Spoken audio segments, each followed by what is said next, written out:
படத்துல ரெட் ஜெயந்தில போயிட்டு ரஜினிகாந்த் நடிச்சிட்டு இருக்காரு. இதை தொடர்ச்சியா சொல்றாங்க. மாதிரி கமலஹாசன் திமுக எதிர்த்தாரு, கமல் வந்து ரெட் ஜெயந்த் மூவி நடிச்சிட்டு இருக்காரு. ரஜினிகாந்த் இன்னைக்கு ரெட் ஜெயந்துடைய படத்துல நடிக்கிறாரு. குருவி படத்துடைய தயாரிப்பாளர் யாருப்பா?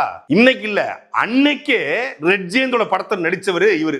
ரஜினிகாந்த் அவர்கள் 1996 ஜெயலலிதா அவர்கள், எந்த ஜெயலலிதா? ஒரு இரும்பு பெண்மணியாக, அயன் லேடியாக, காலையில மந்திர சாயந்தரம் எந்திரி என்று எவனா இருந்தாலும் தூக்கி வீசக்கூடிய எல்லா அமைச்சர்களையும் குனிய விட்ட, கார் டயரை ஹெலிகாப்டர் வந்து கும்பிட விட்ட ஜெயலலிதா அவர்கள் உச்சத்துல பீக்ல இருக்கும்போது ஜெயலலிதா அவர்கள் இன்னொரு முறை இந்த நாட்டை ஆண்டால் இந்த நாட்டை யாராலையும் காப்பாற்ற முடியாது, அந்த ஆண்டவனாலையும் காப்பாற்ற முடியாதுன்னு சொல்லி சொன்னவர் சூப்பர் ஸ்டார் ரஜினிகாந்த். ஒரு போல்டு ஸ்டேட்மெண்ட் சொன்னாரு. அதற்கு பிறகு எத்தனையோ படங்கள் பிரச்சனை வந்திருக்கு. எப்போது அவர் எந்த முதலமைச்சரையும் போய் கையை கட்டி நிக்கலையே.